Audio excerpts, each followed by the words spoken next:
Jesus esteja entre nós, né? Que a gente tenha a paz dele com o Pai Garnier, né? Então vamos lá. Hoje é a primeira aula da apostila, né? Dessa apostila amarela maravilhosa, Iniciação Espírita. É a primeira aula que nós vamos dar. O início da caminhada para a escola de aprendizes do Evangelho. Nós vamos, nessa primeira parte da escola de aprendizes, a gente vai trabalhar um período mais no Antigo Testamento, né? A parte mais do Antigo Testamento. Então, vamos estudar a história do povo hebreu, as raças primitivas, a constituição geográfica da terra, né? A divisão.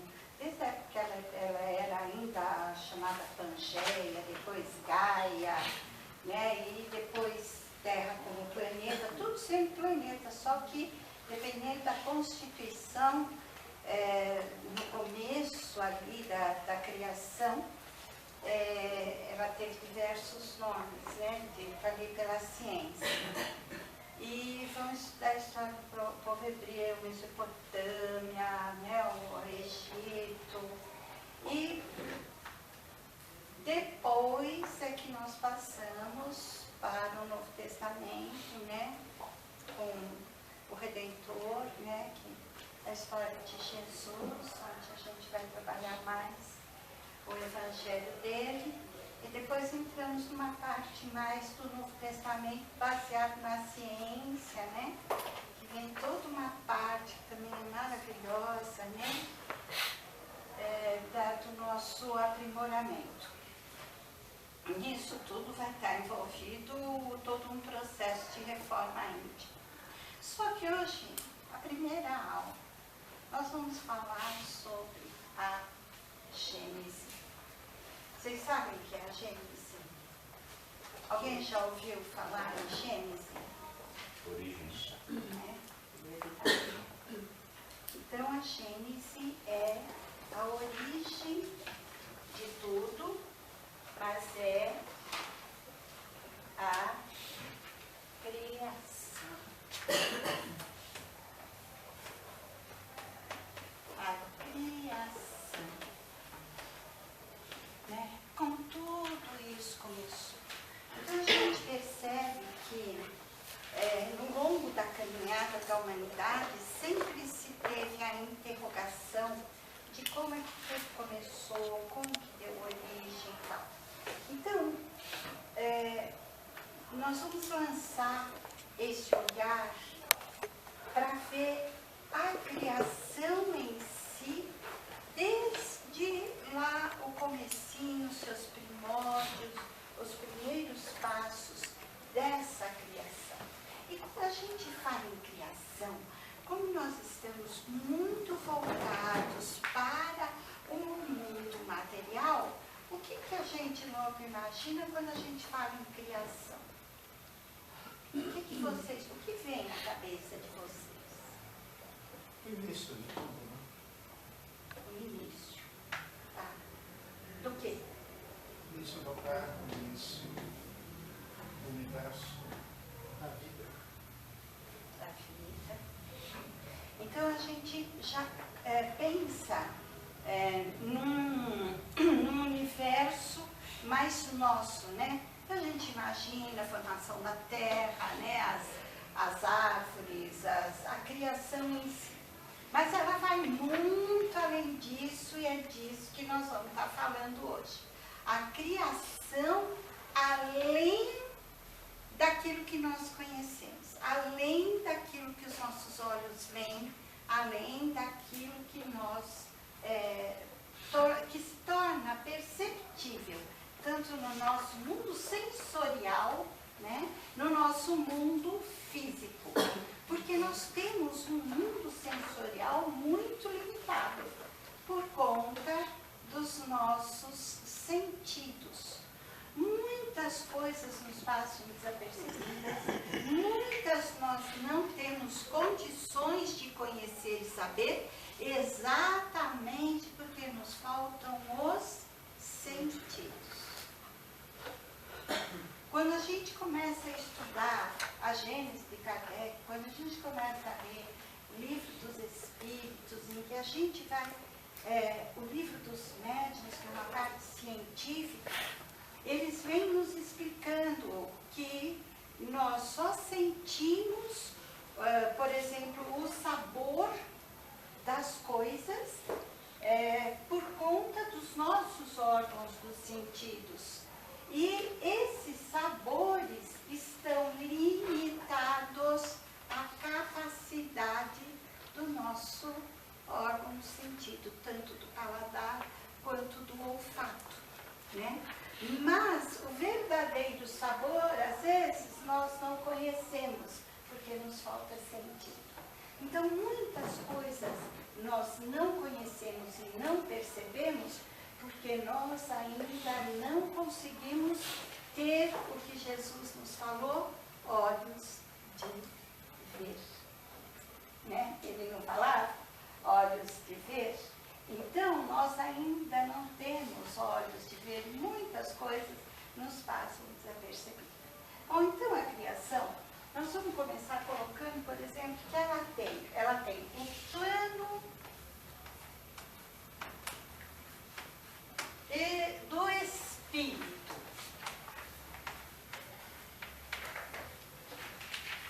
É um dos planos onde a criação se desenvolve. E esse plano do espírito é o plano divino, que nós vamos ver já lá para frente. Eu só vou dar uma explicação rápida dos vários planos que ela se desenvolve, e aí nós vamos retornar para poder aprofundar nisso. O plano do espírito é executado em primeira ordem por Deus. Que Deus é, no caso, o Espírito universal e que cria perpetuamente. A criação de Deus não para, e ela é toda no âmbito mental.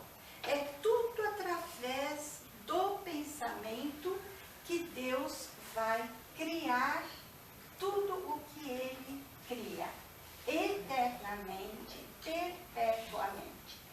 Como Deus é perfeito, tudo o que Ele cria é infinitamente e eternamente imutável. Porque se Ele sofresse mutação, se Ele sofresse mudança, não seria perfeito. Então, Ele cria. Então, tudo o que Deus pensa é imaterial, imponderável e abstrato. Porque está contido no pensamento divino e que nós não temos condições de avaliar.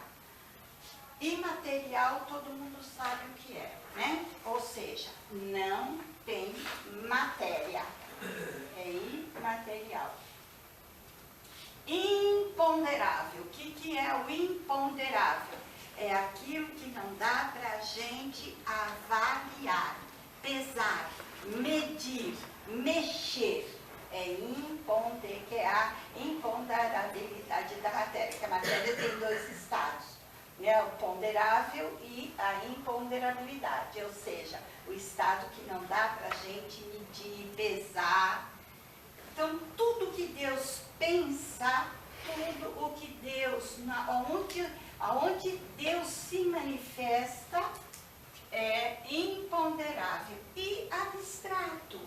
Porque o pensamento divino, o pensamento divino, alguém entrou, saiu rapidinho, né? Sou eu que estou aqui, pode ficar. Aí, o pensamento divino é abstrato, tá? Aí, só para a gente poder, isso daqui eu vou fazer um adendozinho vamos dizer, das propriedades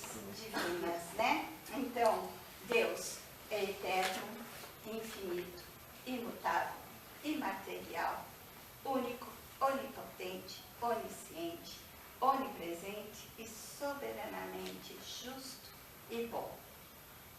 Essa é a definição que está, inclusive, no livro dos Espíritos, na pergunta número 1, quando Kardec diz o que é Deus para os Espíritos, né? E o que os Espíritos respondem? É a inteligência suprema, causa primeira de todas as coisas. Então, esse é Deus. E aqui, isso que eu falei, são os atributos da divindade. Um dos atributos da divindade, fora estes que eu falei, é que ele cria perpetuamente. Ele não para de criar. Por isso, Jesus disse, né, quando ele nos deixou uma das, meu Pai trabalha perpetuamente e eu também. Deixa gravar. Ele quis dizer que o Pai, que é Deus, trabalha indefinidamente, sempre. E que todas as criações formam ciclos completos. Então, quando muitas, e tudo, eu até trouxe, mas hoje, como a gente está um pouco atrasado, eu quero ver se na próxima aula a gente coloca para pôr o, como é que chama? Projetor? O notebook, é o projetor. Porque tem a lei de Fibonacci, que eu queria passar para vocês verem uma das perfeições da natureza, né? E o que é esses ciclos, que nós vamos falar com maior detalhes também numa próxima aula. Mas toda a criação, ela obedece, ela forma ciclos completos. Os ciclos normalmente são no número 7. 7, muita gente pensa que é cabalístico, né? Que é número que dá sorte, né? Vai no misticismo. Mas não é por conta disso. É porque o 7 é um número aonde se operam os ciclos. Pode ver, quanto que tem a nossa semana? 7 dias. Qual o ciclo da Lua? É uma semana? Qual é o ciclo? 28. 4, 17, 28. Porque quase todos os ciclos, eles são divididos em 4. Então, tudo tem o número 7 e o 4 presente. Na Lua, a nossa Lua, são 28 dias, né? 4 fases. Que são as 4 fases da 17 Lua. dias.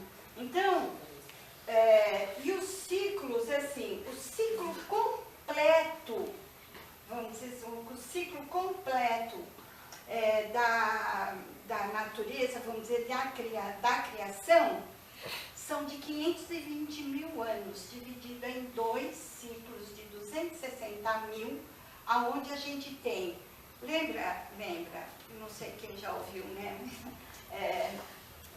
A noite de Brahma e o dia de Brahma, que se falam, os hindus falam, isso é cosmogonia, né? Então fala a respiração de Deus e o repouso de Deus. São esses ciclos de 260 mil anos, que são divididos em ciclos menores de 28 mil anos, que são divididos em ciclos menores de 7 mil anos. E para a próxima semana, para a próxima aula, eu vou ver se eu trago isso um pouco mais detalhado. Quando a gente vê, muitas vezes, um cataclisma acontecendo, como esse furacão que está aí, o Irma, e muita gente fica abismada com... Tem aqui a... Você pula. Muita gente fica abismada, dizendo, ficar no grau 5 durante 3 dias. Muita gente acha que é o final dos tempos, que é o final do mundo, que é por alguma praga que a gente está atravessando, que a humanidade quer, não, são ciclos. Muitas vezes isso já aconteceu e acontece diversas vezes em períodos. Outra coisa, o mês também não é dividido, o ano não é dividido em 4, primavera, verão, outono e inverno, né? Primavera e verão, ciclo ascendente, outono e inverno, ciclo descendente. Tudo é assim. Então é como a respiração, né? O hausto do Criador. Um período operando e fazendo, outro período em repouso, que nós vamos ver pela Gênese de Moisés e a Gênese científica, né? Que nós vamos fazer o parâmetro aí, nós vamos perceber que nós temos esses ciclos constantes. Então, toda a criação, ela forma ciclos completos. E um dos ciclos, a gente vai ver, né, um movimento de rotação. A Terra em volta do seu eixo fazendo o quê? 24 horas, né? Que é o dia que também tem o dia e a noite, né? O ascendente e o descendente, ela faz. E faz um movimento de rotação em torno do Sol, que leva o ano, né? De 365 dias e 6 horas. Eu não esqueço dessas 6 horas. Ela nasceu no ano bissexto. Não tira essas 6 horas. Por quê? São 365 dias e 6 horas. Sobra 6 horas, não sobra? De um ano. Aí sobra 6 horas do outro ano. Aí sobra 6 horas do terceiro ano. E sobra as 6 horas do quarto ano, formando que dia? O ano bissexto, 29 de fevereiro. Eu nasci. Viu? Então, eu sou de 29 de fevereiro. Eu não posso esquecer as 6 horas do ano, posso? Mais jovem da sala. Porque senão, eu sou a mais novinha daqui, hein? Bom, Faz aniversário a cada 4 a anos. cada 4 anos. Então, nós temos esse outro ciclo, que é o ciclo de translação. E nós temos mais um, que chama dos equinócios, né? Que esse sim leva 28 mil anos para acontecer, né? Que é onde dão os grandes dilúvios, um dos dilúvios, no caso que aconteceu, porque aí acontece as geleiras, né, das geleiras, tudo, é quando dá esses 28 mil anos. Depois na próxima aula a gente vai tá falando melhor. Bom, chama-se precessão dos equinócios, onde se dão os grandes, às vezes os grandes cataclismas de aparecimento de terra de um lado, invasão do mar do outro, o eixo da terra que ficou desviado. Então, às vezes acontece, repetindo, um furacão como Irma, e a gente acha que estamos no fim do mundo, que é algum castigo de Deus, e faz parte de um ciclo que está se completando ou iniciando, que aí só estudando os anos ali para a gente saber em qual grau ele está incluído, tá? Então, como emanação da divindade, todo ser criado por Deus leva dentro de si o germe divino, né? Então, e ele vai se desenvolvendo, fazendo a sua evolução. Então, tudo que é criado pelo pensamento divino, o que é feito pela vontade do Pai, leva em si o germe da divindade, o germe de Deus. Então, por isso que Jesus nos falou, vós sois deuses. Né? Nós vamos perceber que tudo, a grande maioria das coisas que nós vamos estar falando, a gente vai lembrar do nosso grande mestre, que ele chegou a falar e a nos alertar das verdades, né, universais, tá bom? Então,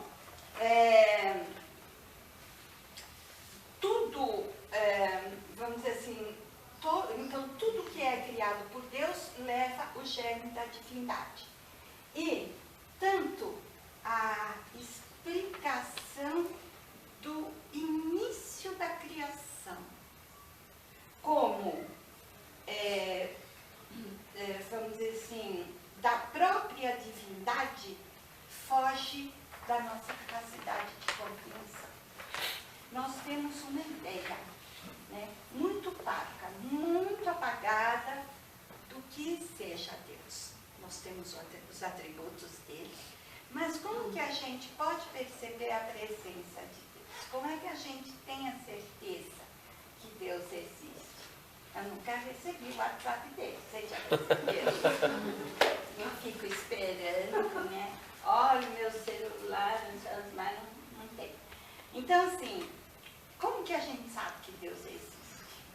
Como é que a gente pode provar que Deus existe? Hein? Sentindo. Fora o sentindo, A nossa fé. fora a fé. Fé é uma coisa bacana, mas a gente precisa entender que a fé, ela é verdadeira quando a gente acredita, vamos dizer, verdadeiramente naquilo que a gente está pondo como fé, porque senão ela é crença, né? Que a gente depois vai falar também sobre isso, sobre fé e sobre crença. Mas caramba, gente, que mais que a gente pode provar que Natureza. Deus existe? Natureza. Ah, pronto.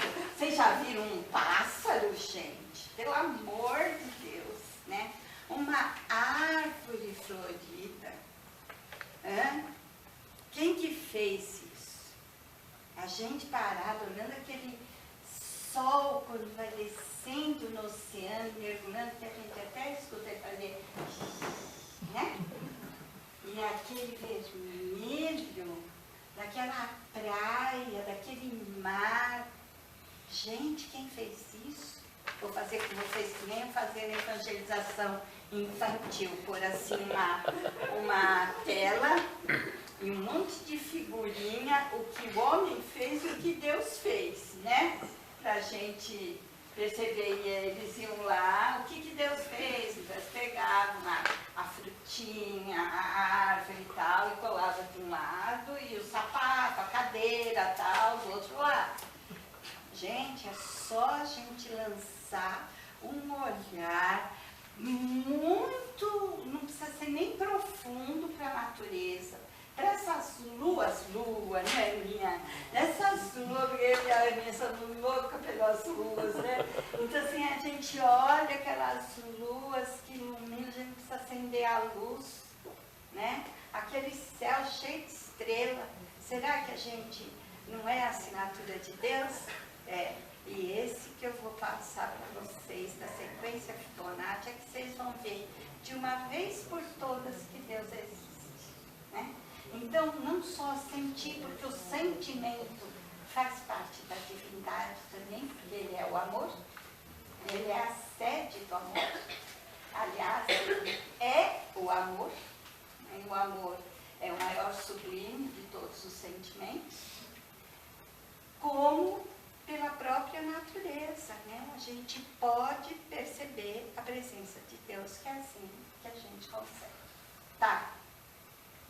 Aí, a criação, ela também está no plano do espírito, está no plano da energia.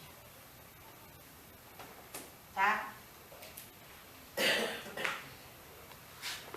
Gente, se a criação é infinita, se a criação é feita pelo pensamento divino. Se ela não cessa nunca, qual o local, no caso do campo de ação? Qual o campo de ação da criação? Qual é o campo de ação da criação? Todos. Mas o maior dele é o espaço universal, né? É o universo. Porque veja bem, se nós não tivermos um campo de ação como o universo, como é que nós vamos criar tudo o que criamos se o campo não for o universo? Porque quando ele está no campo da Terra já, ele daí já não é mais o plano da energia. Porque a energia, ela é também, vamos dizer, abstrata. Se bem que a energia já é matéria, tá? Então, assim, seu campo de ação é o espaço universal que é infinito. Esse espaço não é um vazio, e sim um oceano de fluido primordial que se transforma inumeráveis vezes, né? E que contém nele uma energia responsável por todos os movimentos e força promotora de mutações. Bom, então aí é que está. No plano da energia é exatamente o espaço universal, onde a gente lança o olhar. Nós estávamos falando da Lua, né? E isso eu falei com vocês, lembra da aula do mundo material e do mundo espiritual? Nós lançamos um olhar pelo espaço, que até nós falamos na definição de tempo e espaço. Antigamente dizia-se que o espaço era o lugar que habitava entre dois corpos. Então o espaço era finito. Agora ficou provado que o espaço é infinito. Por muito que a gente caminhe nessa Gênese de Kardec, é fora de série o capítulo da uranografia universal, que ele descreve exatamente o tempo e o espaço. O espaço é infinito e o tempo é eterno.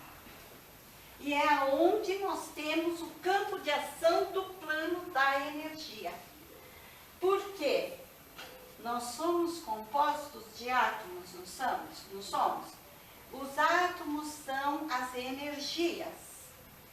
A matéria, segundo uma definição simplista, é a energia condensada. Então, antes de termos a matéria, nós tínhamos a energia. Então, a energia, ela vem antes da matéria. E essa energia se encontra aonde?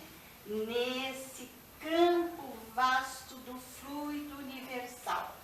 Então, diz assim, há um fluido universal que permeia os corpos e que nós estamos mergulhados nele como peixes num aquário. Não existe o vazio. Não existe o nada. Tudo é preenchido por esse fluido universal, que se transforma em fluido cósmico, através do pensamento divino, que nós vamos ver isso já, que eu não quero pular, e eu fico me segurando, aí me embaraço. Aí, por esse fluido cósmico, que ele vai ser transformado inumeráveis vezes, para formar o outro plano, que é o plano da matéria.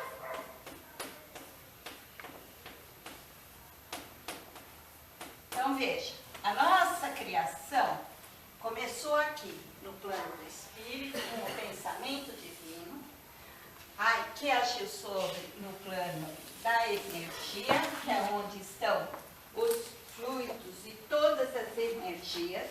O fluido não está só no plano da energia, nem no universo, ele está em tudo que é lugar, tá? Aqui está cheio de fluido. Em qualquer lugar está cheio de fluido. E esse fluido é que faz a grande diferença nos nossos ambientes.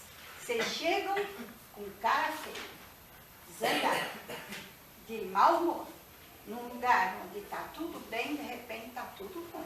Porque nós mexemos com as energias e tudo tem padrão vibratório, tudo tem som, tudo tem cor, tudo tem luz.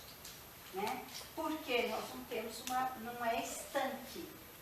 A energia, ela não é estanque, ela não é parada.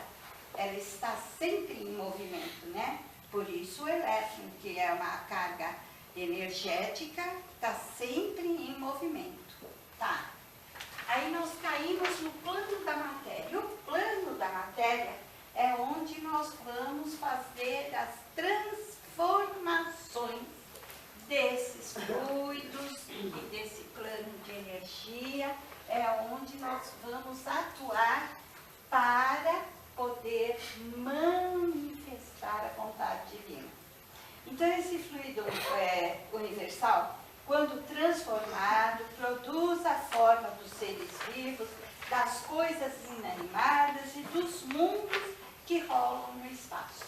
Então, quando nós mexemos neste plano de energia, nós caímos no plano da matéria, que é essa que eu falei, definição da matéria, energia condensada. É bem simplista, mas é uma realidade. Né? Nós não podemos fugir disso, porque aonde tem matéria é porque nós temos a energia que se condensou, se aglutinou. Aqui ela estava esparsa. Daqui ela veio para cá e depois ela foi se condensando pela transformação dos elementos químicos e caímos no plano da matéria. Do plano da matéria tem mais um plano, que é o plano da manifestação.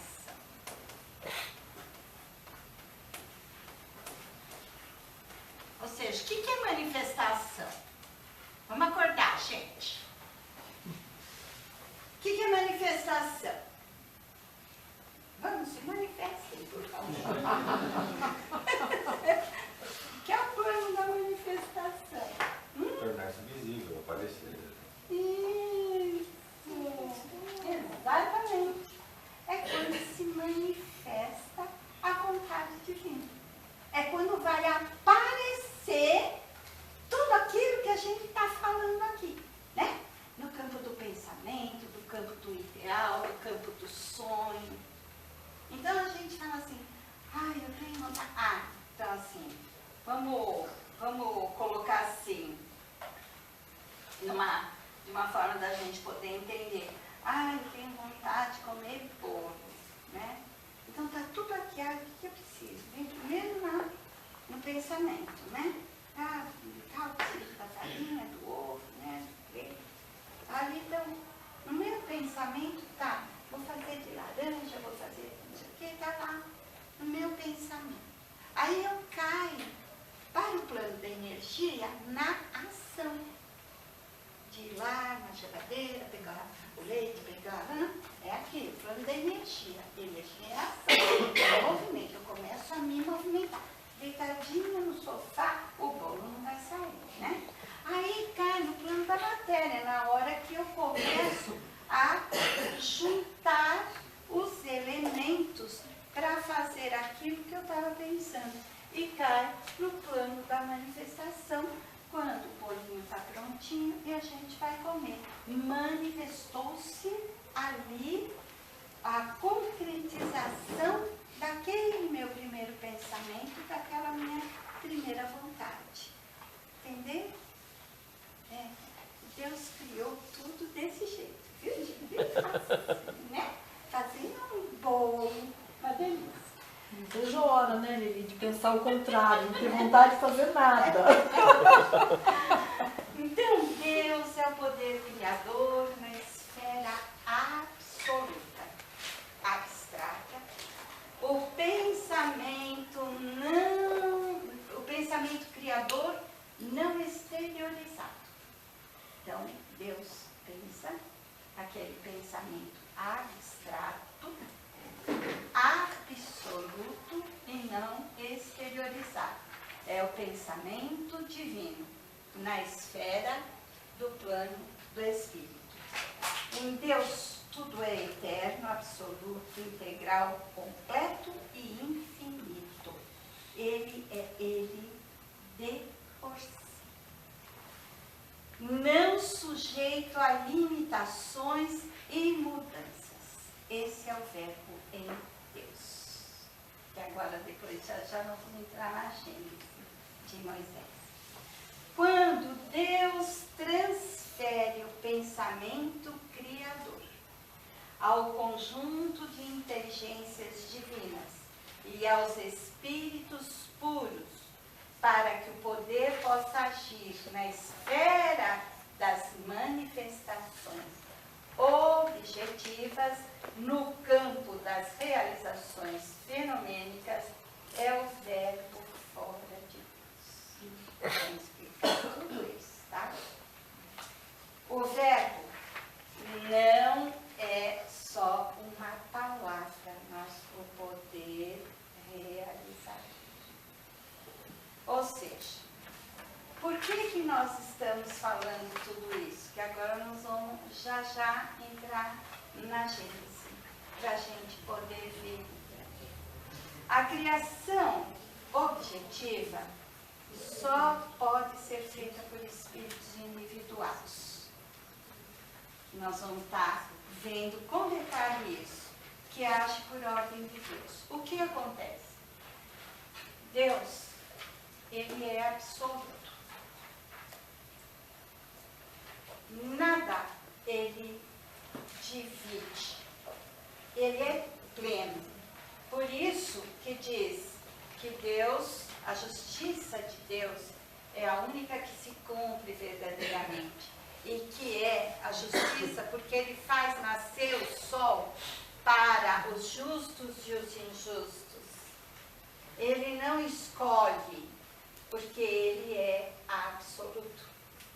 Para que Ele realize no plano da manifestação, Ele precisa do auxílio de seus agentes, que vão pôr a mão na massa, vamos dizer assim, que vão pegar o pensamento divino, que vão pegar a vontade de Deus e vão executar, porque eles podem mexer com as coisas e podem transformar uma coisa em outra, porque a matéria, eles vão agir no campo da matéria, no plano da manifestação, que é mutável, que é ponderável, que é transformável. Em Deus, tudo é absoluto. Por isso que nós falamos que o plano espiritual é o plano absoluto e o plano da matéria é o plano relativo. Porque aqui tudo é relativo. Tudo pode ser mais ou menos, tudo pode ser claro ou escuro, tudo pode ser, vamos dizer, ou bem ou mal. Essa forma de nós mexermos com a matéria e com tudo que permeia essa matéria, só pode ser executado pelos espíritos individuados, que são os espíritos puros, né, que a gente já viu, né, sobre isso, que eu falei para vocês, né, na aula passada do mundo material e do mundo espiritual. Nós vamos falar de novo.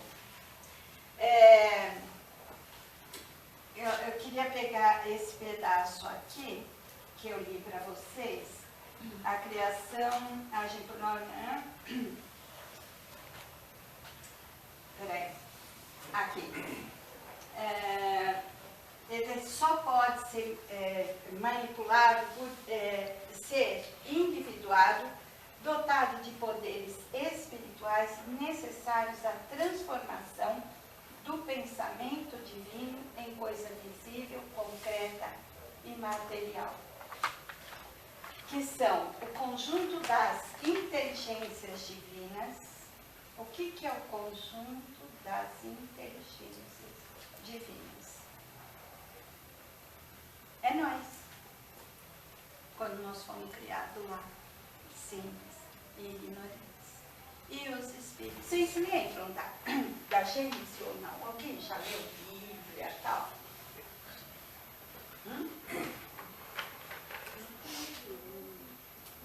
Em quantos dias Deus fez o mundo? 6. Porque ele descansou, está escrito. Nada mesmo? Ele cansou, né? Ele foi descansar. Bom, então nós vamos começar. Em Gênesis 1.1, que no caso é de Moisés, a Gênesis mosaica, né? De Moisés, diz assim, no comecinho: no começo criou Deus o céu e a terra.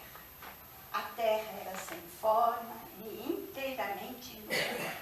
As trevas cobriam a face do abismo e o Espírito de Deus pairava sobre a água. O Verbo de Deus, que é o poder realizador, projeta-se em um ponto qualquer do universo ou espaço infinito. E nesse mar de energia, nesse oceano de fluidos cósmicos, a massa começa a modificar-se, passando do estado estático e potencial no estado dinâmico, entrando em movimento. Ou seja, no começo, nós vamos viajar pelo universo. Então, todo mundo viajando. Não para, viu? Todo mundo viajando. Vamos lá, na imaginação, viajar por esse universo. Vamos olhar esse céuzão lindo que nós estamos vendo. E ouvindo o som do barulho, apenas que é a energia, que está tudo ali, tudo que nós conhecemos, tudo que nós vivemos, tudo que nós sentimos, podemos tocar, podemos saborear, está tudo nesse espaço infinito. É só usar. Só que ninguém sabe mexer nisso. Ninguém pode mexer. Então, num determinado momento, nesse espaço infinito, que podemos caminhar por ele, na velocidade da luz, por bilhões de anos, não chegaremos no final dele. Por isso é infinito. O tempo não existe, o tempo é eterno. O tempo só existe quando toca a sineta daquele período que marca o começo de alguma coisa. E ele vai cessar quando aquilo que começou termina, aí volta para a eternidade. E a eternidade não tem tempo. Por isso que a gente diz, é o tempo de Deus, senão é o tempo que conta muitas vezes na trajetória da vida. E é isso que às vezes a gente não consegue admitir, fica até doente de cama, né? Porque a gente quer se preponderar disso. Mas vamos viajar, nós estamos viajando e tudo parece o vazio, o buraco negro do espaço, De repente, Deus mira o seu pensamento para um determinado ponto do espaço. E naquele ponto, com o pensamento, ele começa a aglutinar a matéria. E tudo que estava num processo estático começa a entrar num processo dinâmico, de movimento. Nesse momento em que ele começa a aglutinar aquela matéria que é o fluido universal, que ele começa a juntar todos aqueles elementos, ele transforma aquele vazio, aquele nada, em fluido cósmico universal, e diz para os seus auxiliares, que são os princípios inteligentes e os espíritos puros, daí a massa, comecem a trabalhar. E aí ele vai projetando o pensamento, e esses espíritos começam a interpretar a vontade de Deus e vão aglutinando cada vez mais aquela matéria cósmica, aquele fluido primordial, da onde eles vão formar tudo o que é necessário para a formação do universo. Aquilo vai girando com tamanha velocidade. Quanto mais massa eles vão aglutinando, mais velocidade e mais força centrífuga aquela massa vai adquirindo, até chegar num ponto de saturação. Pela massa imensa, entra num estado de combustão e há o rompimento, aonde tem uma claridade imensa que, se a gente verdadeiramente estivesse olhando, nos cegaria pelo potencial da luz. Por quê? Essa matéria é hidrogênio e ela é alta, e o hélio.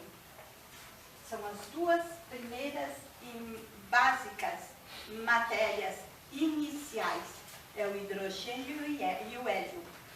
Que a primeira mesmo é hidrogênio. Do hidrogênio vem o hélio. Do hélio depois vem o oxigênio. Aí vem o carbono e o azoto, que são as 5 substâncias básicas da criação. E daí a composição desses elementos que, juntando um com o outro, vão se transformando nas diferentes massas, nas diferentes matérias. Então, esse conjunto todo que formou e se dispersou pela força centrífuga, né, e a massa muito elevada, formou o chamado Big Bang. Já ouviram falar no Big Bang? Esse foi o Big Bang. Quando foi que os cientistas colocam como a origem do universo, que começou daí, né? Só que agora já estão vendo que talvez esse já tenha sido outro universo, mas que existiu outros antes até dele. Mas vamos ficar nesse limitado, que já está grande demais para nós, né? Bom, aí houve a primeira explosão, formou uma nebulosa. O que é a nebulosa? A nebulosa é uma galáxia.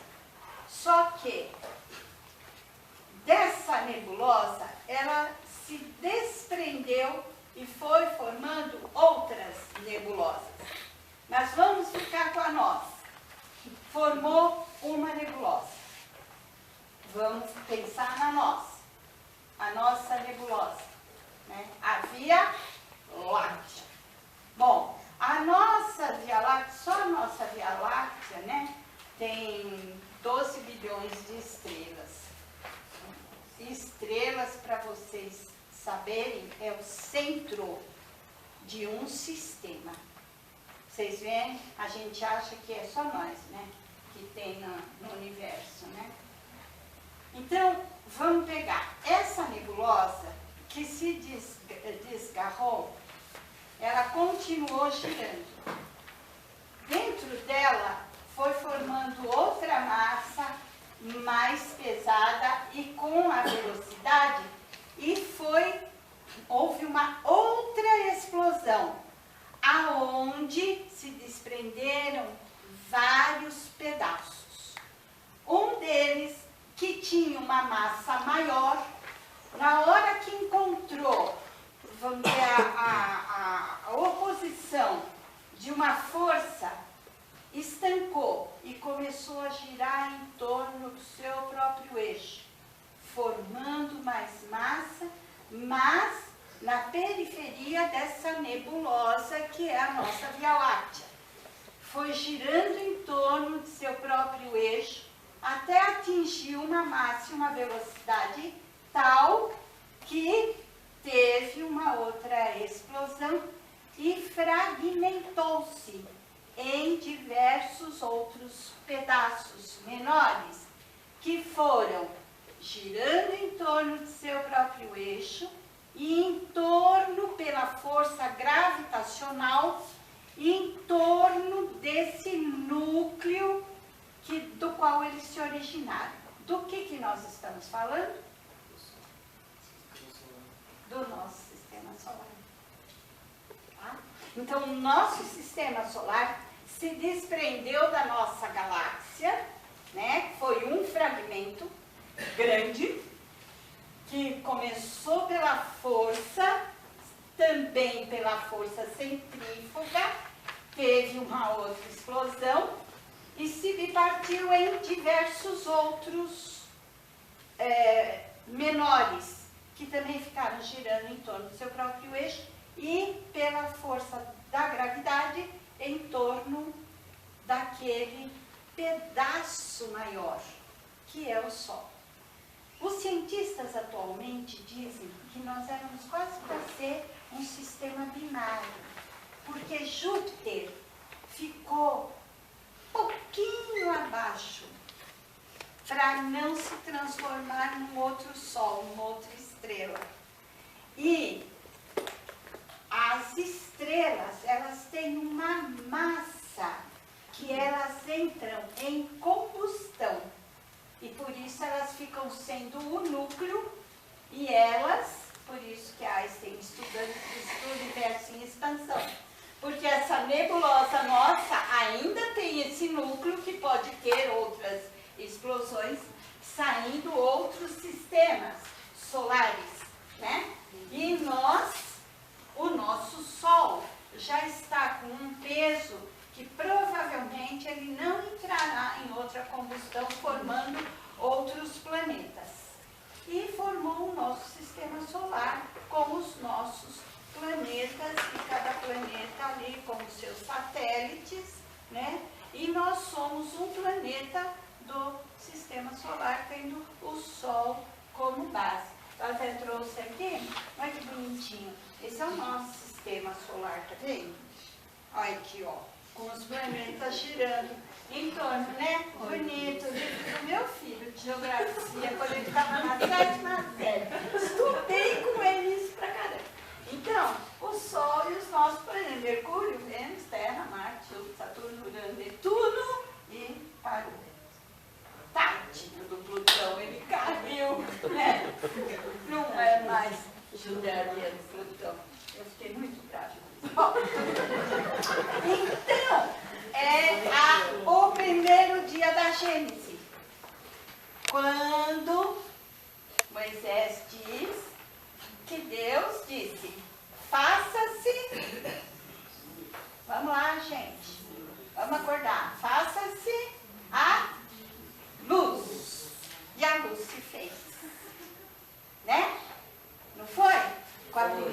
explosão que a ciência estudou disse que é o Big Bang, tá?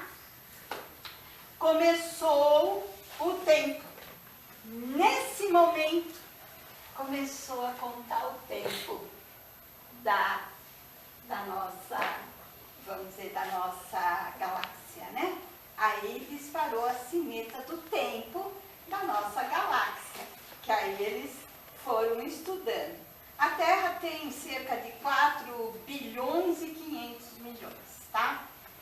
Depois nós vamos ver as que eu preciso correr com o horário, tá? Para variar.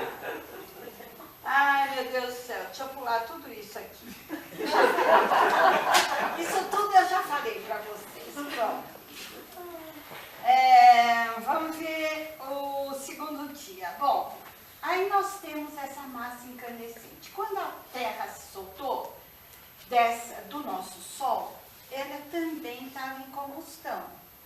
Ela também era uma massa incandescente. Como é que nós vamos ter uma ideia de como que era a nossa Terra inteirinha? Pelos vulcões. O vulcão, aquela lava toda que a gente vê na televisão, né? A lava saindo, aquela coisa incandescente toda, a nossa Terra é inteirinha assim. Ela teve... Aí o que acontece? Os espíritos, quando ela se desprendeu, esses espíritos que pertencem às esferas criativas, as esferas crísticas criativas que operam na manipulação da vontade do Pai, acorreram para a Terra e fizeram uma camada em volta da Terra para conter o calor, para que o calor emitido por aquela fornalha incandescente não se perdesse no espaço. E nessa camada, eles colocaram os germes da vida, o protoplasma, conhecido pela biologia como protoplasma, né? Então, eles colocaram o protoplasma e colocaram essa camada em volta. Para o quê? Calorão. Ô, dona de casa tem bem ideia disso, né? Chaleirinha fervendo no fogão, né?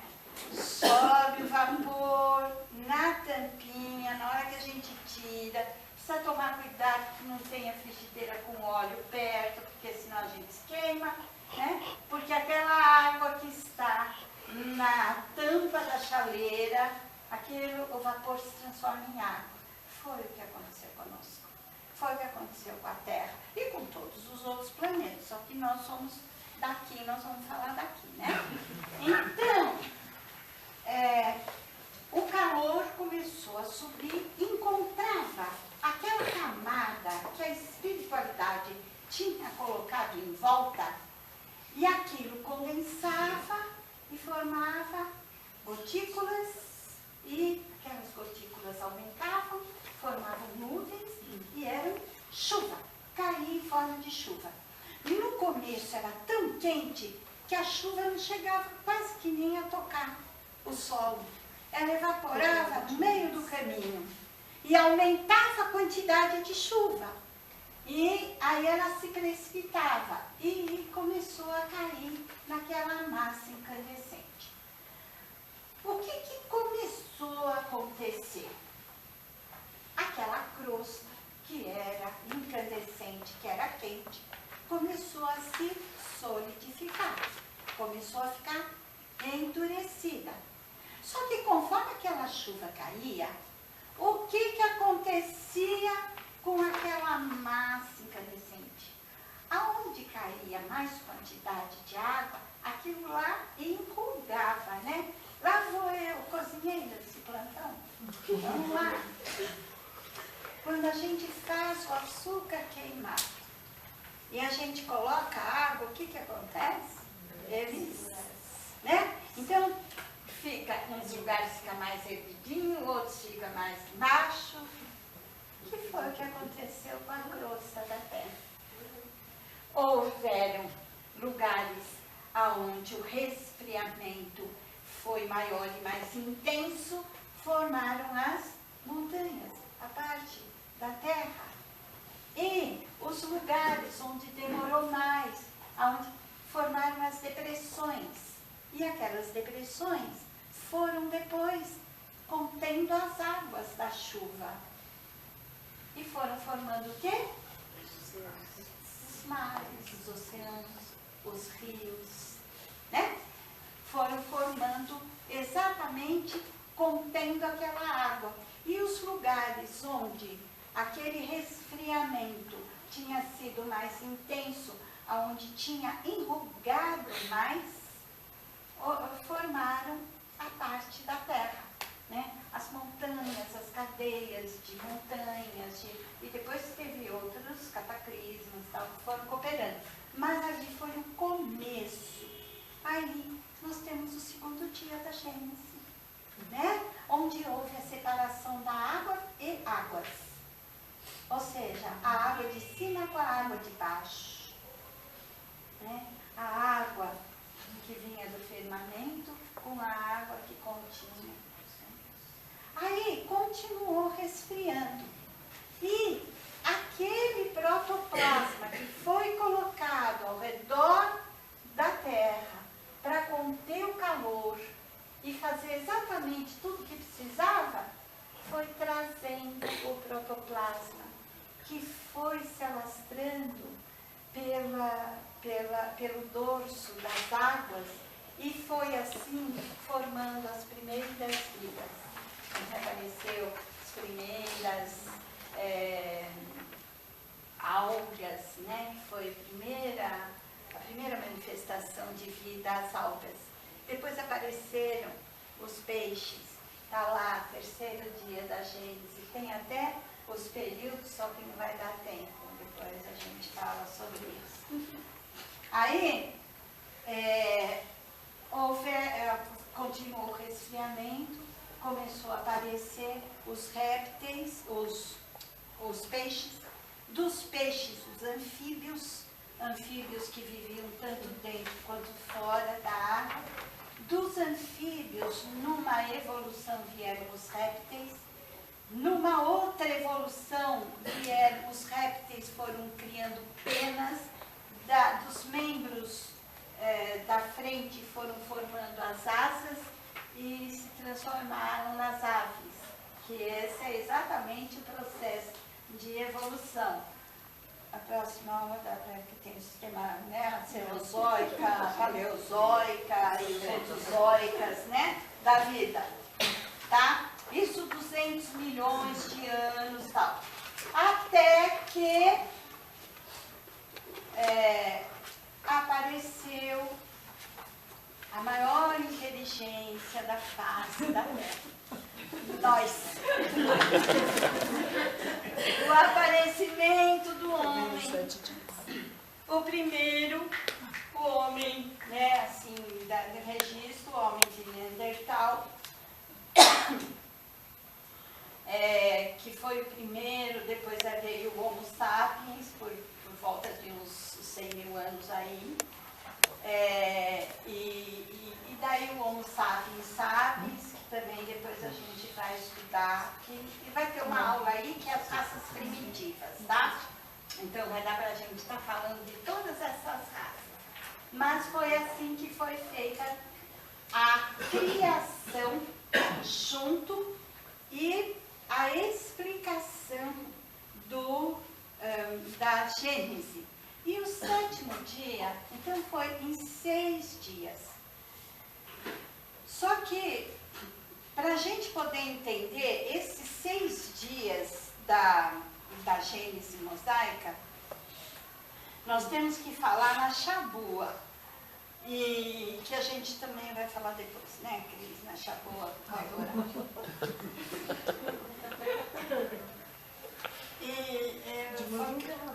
De madrugada. Então, assim, tem uma explicação para esses 7 dias, né? Só para vocês terem uma ideia, a Chabua é uma tradição hebraica, né?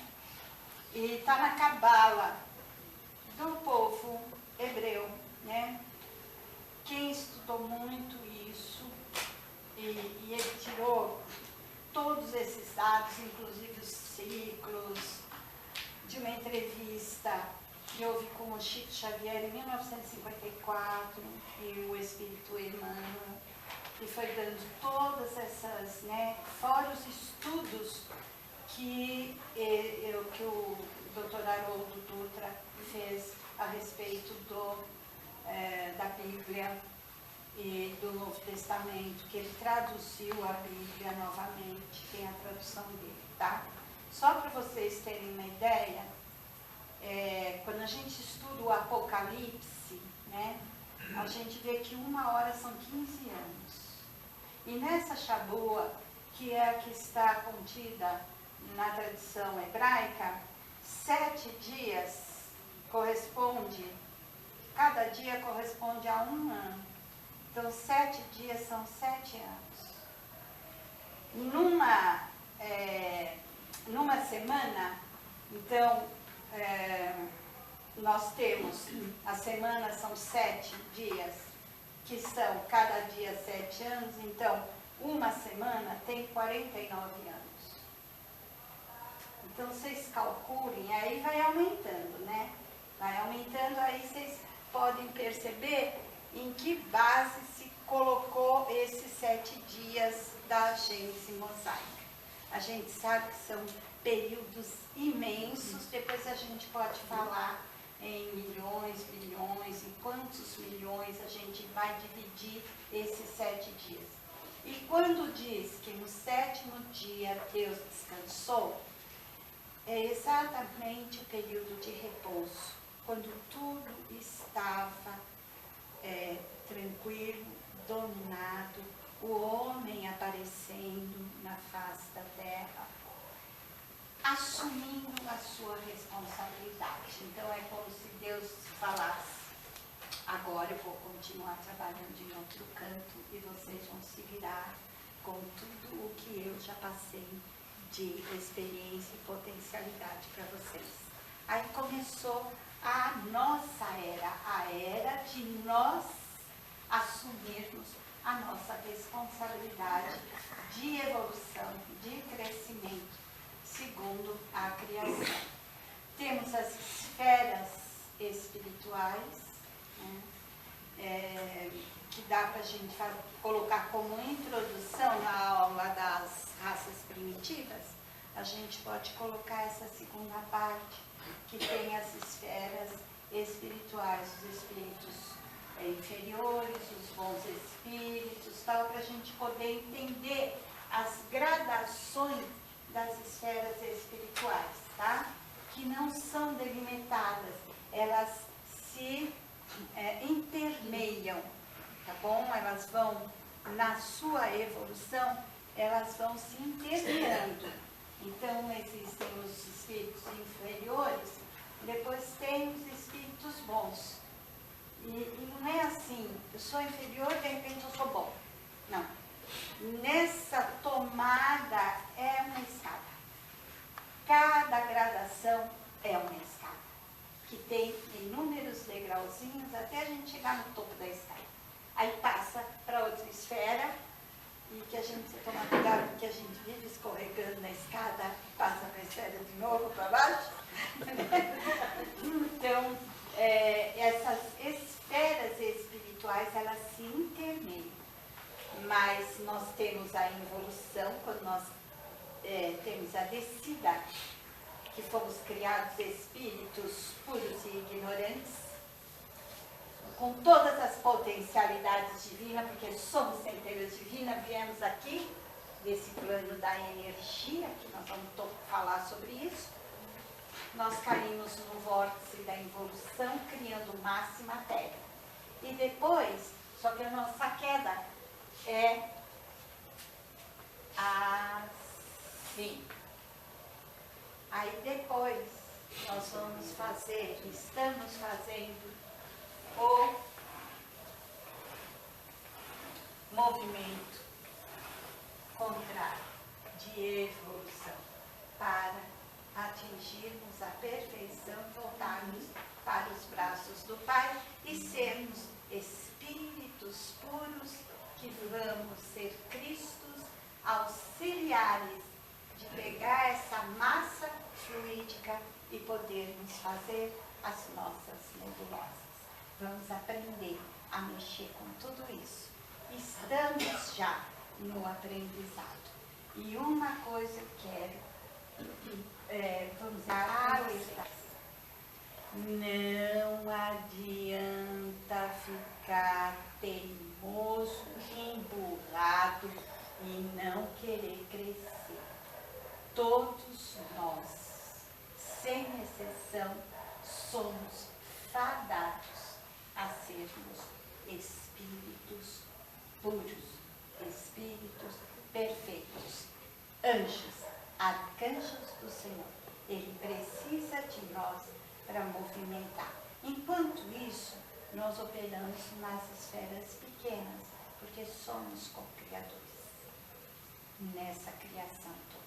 Cada vez que plantamos uma planta, cada vez que curamos uma ferida, cada vez que ouvimos um aflito, nós estamos ajudando na criação, para que ela se melhore, para que ela evolua. Então, somos todos co-criadores, mas vamos criar nas esferas maiores.